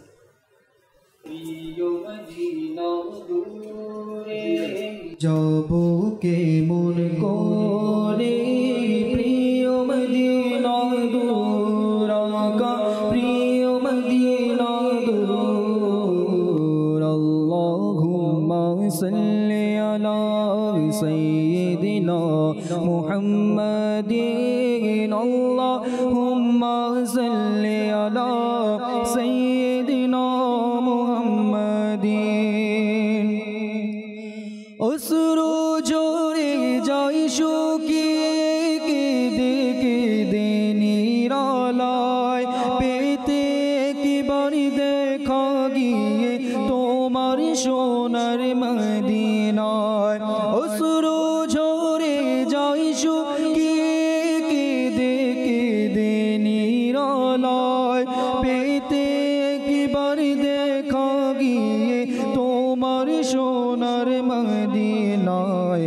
প্রতি বছর আশায় থাকি যাব সোনার মদিনায়, মনের ব্যথা বলবো গিয়ে ওগে দরদি তোমায়। আল্লাহুম্মা সাল্লি আলা সাইয়্যিদিনা মুহাম্মাদিন, আল্লাহুম্মা সাল্লি আলা সাইয়্যিদিনা মুহাম্মাদিন।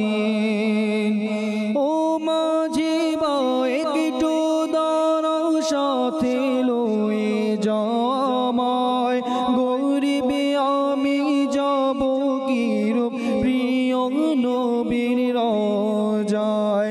ও মাঝি বা একটু দাঁড়াও, সাথে লয়ে জামায়, গরিব আমি যাব কিরূপ তোমার প্রিয় রওজায়।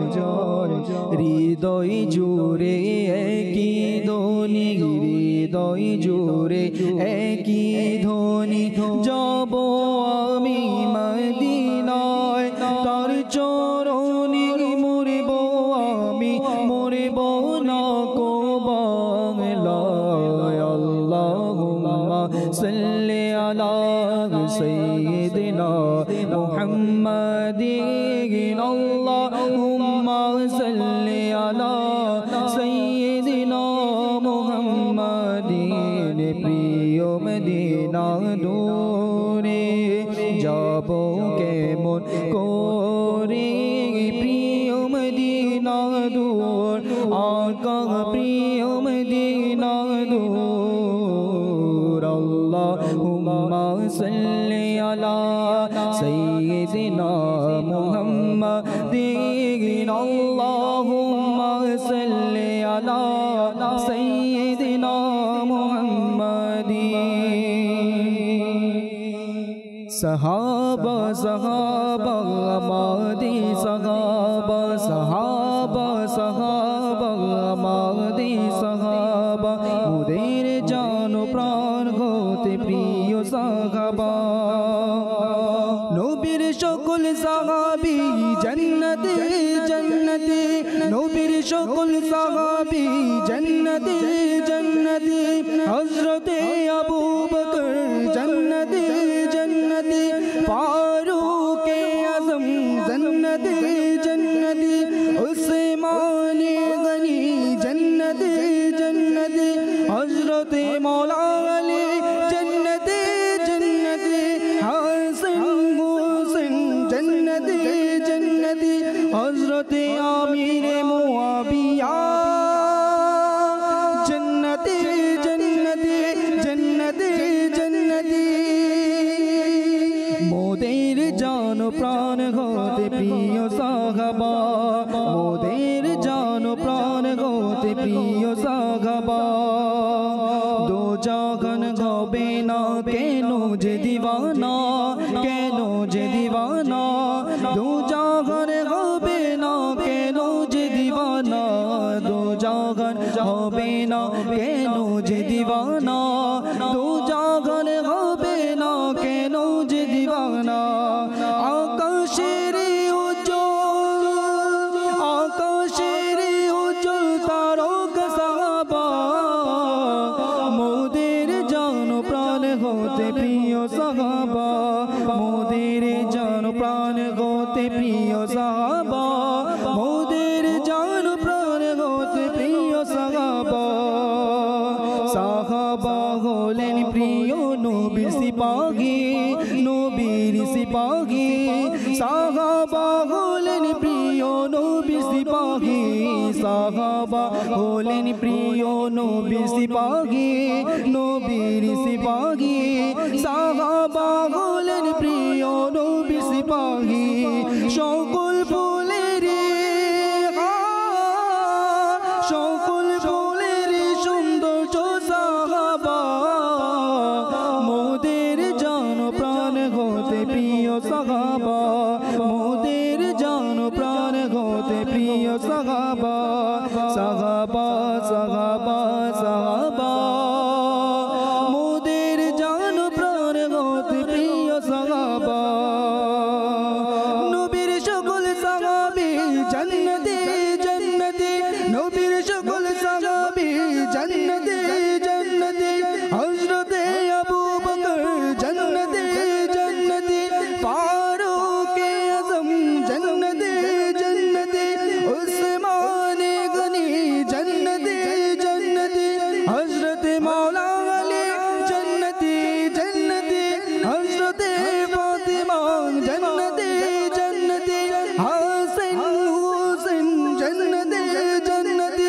হযরতে মুআবিয়া জান্নাতে জান্নাতে হযরতে আবু সুফিয়ান জান্নাতে জান্নাতে জান্নাতে জান্নাতে মোদের জান প্রাণ হতে প্রিয় সাহাবা মোদের জান প্রাণ হতে প্রিয় সাহাবা সাহাবা সাহাবা আমাদের সাহাবা সাহাবা সাহাবা আমাদের সাহাবা শুনছিলাম আমরা সাহাবা ও আহলে বায়াত সম্পর্কে অত্যন্ত গুরুত্বপূর্ণ আলোচনা। আমাদের হাতে সময়ও শেষের দিকে আমরা রয়েছি, আর কিছুক্ষণের মধ্যেই আমরা সালাতুল সালামের মাধ্যমে অনুষ্ঠান শেষ করব। আমরা লাস্ট কিছু মাদানী ফুল আমরা শুনে নেই রফিক ভাই থেকে। আহলে বায়াত সম্পর্কে আমরা শুনছিলাম রফিক ভাই। আল্লাহ নবী সাল্লাল্লাহু আলাইহি ওয়াসাল্লাম তার দৌহিত্র হাসনাইন করিমাইন হাসান এবং হুসাইন রাদিয়াল্লাহু তাআলা আনহুমাকে এতই ভালোবাসতেন যে তাদেরকে কোলে বসিয়ে দুই উরুর উপরে বসিয়ে উরু মোবারকের উপর বসিয়ে তাদের ঘ্রাণ নিতেন আল্লাহ নবী। আল্লাহু আকবার। ঘ্রাণ ফুল বলতেন, ফুল বলতেন, ইরশাদ করতেন যে হুমা রাইহানাতায়া মিনাদ দুনিয়া, যে ইমাম হাসান এবং ইমাম হুসাইন হচ্ছে দুনিয়ায় আমার দুটি ফুল। সুবহানাল্লাহ সুবহানাল্লাহ, আল্লাহু আকবার। যে এদেরকে ভালোবাসবে সে আমাকে ভালোবাসলো। জি। যে এদের সাথে শত্রুতা পোষণ করলো সে আমার সাথেই শত্রুতা পোষণ করলো। আল্লাহ নবী এত ভালোবাসতেন এবং কোরআনে করিমের মধ্যে আল্লাহ তাবারক ওয়া তাআলা দেখুন যে তাদের ভালোবাসার সপক্ষে আয়াত নাজিল করে দিয়েছেন। যেমনটি আপনার সূরা আশ-শুরার মধ্যে 23তম আয়াতের মধ্যে এসেছে, আল্লাহ তাবারক ওয়া তাআলা ইরশাদ করেন কনজুল ইমানের অনুবাদ, হে নবী আপনি বলে দিন যে আমি তার জন্য তোমাদের কাছে কোনো পারিশ্রমিক চাই না। কার জন্য? তোমাদের কাছে যে দিন ইসলাম পৌঁছে দিয়েছি, দিন ইসলামের জন্য যে কোরবানি করেছি, তার জন্য আমি তোমাদের কাছে কোনো পারিশ্রমিক চাই না, শুধুমাত্র নিকট আত্মীয়ের ভালোবাসা ছাড়া। নিকট আত্মীয় কারা? আহলে বাইত আতহার। এদের ভালোবাসা ছাড়া আমি তোমাদের কাছে আর কোনো পারিশ্রমিক চাই না। আল্লাহর নবী সাল্লাল্লাহু আলাইহি ওয়াসাল্লামকে আল্লাহ তাআলা শিখিয়ে দিচ্ছেন। তো কাজেই দিন ইসলাম প্রচারের প্রতিদান তো আল্লাহ তাআলাই আল্লাহর নবীকে দান করেছেন, বরং এতই দান করেছেন যে তিনি সূরা আদ-দোহার মধ্যে ইরশাদ করেছেন যে হে নবী অচিরেই আপনাকে এত দান করব আমি যে আপনি সন্তুষ্ট হয়ে যাবেন। সুবহানাল্লাহ। প্রতিদান তো আল্লাহ তাআলা দিচ্ছেন, কিন্তু বলছেন যে আপনি বলুন আপনার উম্মতদেরকে যে তোমাদের কাছে আর কিছু আমি চাই না, তার জন্য অর্থাৎ দিন ইসলামের জন্য যে আমি যে ত্যাগ তিতিক্ষা স্বীকার করেছি সেটার জন্য আমি কোনো প্রতিদান চাই না, শুধুমাত্র চাই আমার আহলে বাইতের প্রতি ভালোবাসা। তো কাজেই আমি মাদানী চ্যানেল দর্শক যারা রয়েছেন তাদের প্রতি আমি অনুরোধ করব যে আসুন আমরাও সাহাবায়ে কেরামকে ভালোবাসি, তাদের মর্যাদা মান মর্যাদা সম্পর্কে আমরা জানি, স্টাডি করি এবং আহলে বাইতের মান মর্যাদা সম্পর্কে আমরা জানি, তাদের ফজিলত সম্পর্কে আমরা জানি। দেখুন কোনো ব্যক্তির সম্পর্কে আমরা যদি তাদের মান মর্যাদা সম্পর্কে, তাদের যে সিগনিফিকেন্স রয়েছে, তাদের যে ইম্পর্টেন্স রয়েছে, তাদের যে ব্লেসিংস রয়েছে সে সম্পর্কে যদি আমরা জানি, তাহলে তাদের প্রতি অটোমেটিক্যালি আমাদের কিন্তু মন কি হয়ে যায়, বিগলিত হয়ে যায়, শ্রদ্ধায় হৃদয় ঝুঁকে যায়।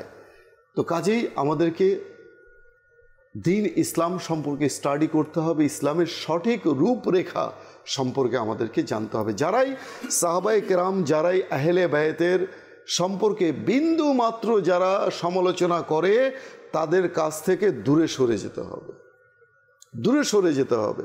যেমন অনেকেই বলে না বর্তমান সমাজে যে ইমাম হোসেন কারবালার ময়দানে গিয়েছিলেন নিজের খেলাফতকে মানে সুরক্ষিত রাখার জন্য। মাআযাল্লাহ, যদি যুদ্ধের জন্যই যেতেন ইমাম হোসেন রাদিয়াল্লাহু তাআলা আনহু কারবালার ময়দানে, তাহলে 6 মাসের দুগ্ধপোষ্য শিশু মাসুম আলী আজহারকে নিয়ে তিনি কেন গিয়েছেন?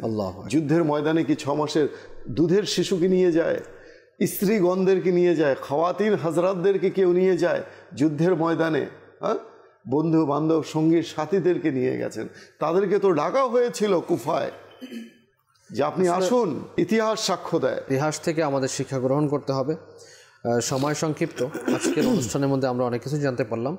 এর মধ্যে সবচেয়ে বড় যে জানাটা শিক্ষাটা আমি লাস্টে বলে দেওয়ার চেষ্টা করব, সেটা হচ্ছে যে সাহাবায়ে কেরামের ভালোবাসায় এতটাই মগ্ন হওয়া যাবে না যার বদৌলতে আহলে বাইতের শানমানকে আমরা, এটাও একটা কিন্তু একটা সংক্রামক ব্যাধি, এবং তাদেরকে আমরা অন্যভাবে দেখব, খারাপ চোখে দেখব, এটা তো করা যাবে না। আবার আহলে বাইতে আতহারগণকে ভালোবাসতে গিয়ে সাহাবায়ে কেরামের সমালোচনা, সাহাবায়ে কেরামের কটূক্তি এগুলো করা যাবে না। অর্থাৎ কারো সাথে কারো যেন এমন কিছু না হয়ে যায় যে দ্বন্দ্ব সৃষ্টি হয়ে যায়। এজন্য আমাদের আহলে সুন্নাত ওয়াল জামায়াতের আকীদা এবং আকাবিরগণ যে আকীদা আমাদেরকে দিয়েছেন তার উপর যদি আমরা থাকি, এখন আকীদাকে বানানো অথবা কিছু একটা প্রচার প্রসার করা, আহলে বাইতে আতহারকে মানে ভালোবাসতে গিয়ে সাহাবায়ে কেরামকে করা, এগুলো করলে আপনাকে আমাকে আহলে বাইতে আতহারগণ ছাড়বে না, এটা মনে রাখবেন। আবার সাহাবায়ে কেরামের ব্যাপারে আপনি পোক্তা মজবুত আপনার মধ্যে আকীদা রয়েছে, আহলে বাইতে আতহারের গণের ব্যাপারে নাই, তাহলে সাহাবায়ে কেরাম আপনাকে ছাড়বে না। কারণ তারা একে অপরকে এমনটাই ওতপ্রোতভাবে জড়িত ছিলেন যা আমরা শুনলাম। তো ব্যালেন্স আমাদের ঠিক রাখতে হবে এবং আহলে সুন্নাত জামাতের মধ্যে ব্যালেন্সটাই সবচেয়ে বড় ব্যাপার। আল্লাহ পাক আমাদেরকে এগুলো শিক্ষা গ্রহণ করার তৌফিক দান করুন এবং বুঝে শুনে কদম বাড়ানোর তৌফিক দান করুন। আজ এ পর্যন্তই, যা কিছু শ্রবণ করেছি আল্লাহ পাকের উপর আমল করার তৌফিক দান করুন। আসুন আমরা দাঁড়িয়ে সালাতু সালাম দিই। সাল্লু আলাল হাবিব সাল্লাল্লাহু আলা মুহাম্মদ সাল্লাল্লাহু আলাইহি ওয়াসাল্লাম। Ya Nabi salam alayka, Ya Rasul salam alayka, Ya Habib salam alayka, salawatullah alayka. Jodiyo ami gunagar তবুম মতামি তোমার, যদিও আমি গুনাহগার তবুম মতামি তোমার, আমার স্বপ্নে আসো না মদনী মদিনে ওয়ালে। ইয়া নবী সালাম আলাইকা, ইয়া রাসূল সালাম আলাইকা, ইয়া হাবিব সালাম আলাইকা, সালাওয়াতুল্লাহ আলাইকা। মুস্তাফা জানে রহমত পেলা খো সালাম ইশমে বাজি में हिदायत पेला खो सलाम। गौसुल आज़म मुत्तो का वन्नो का जलवाए शाने कुदरत पेला खो सलाम। मुस्तफा जाने रहमत पेला खो सलाम इश्मे बाजे में हिदायत पेला खो सलाम। डाल दी कल्बों में अजमते मुस्तफा सैयदी आला हज़रत पेला खो सलाम। फैजो से जिनके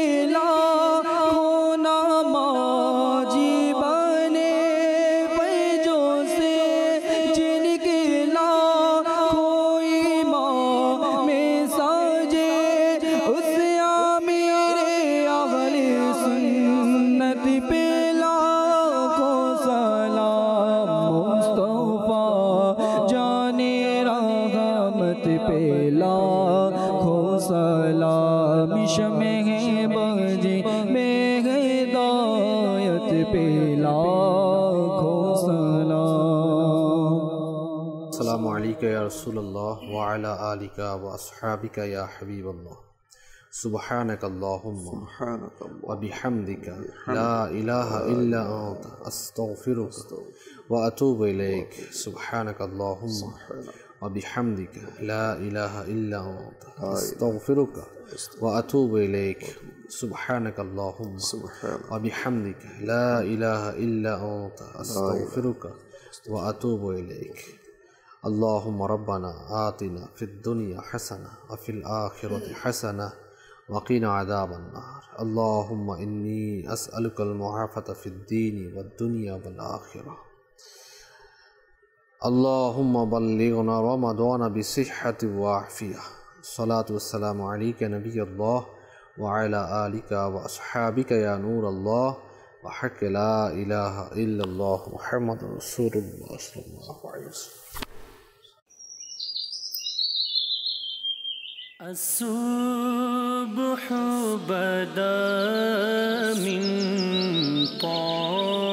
طلعته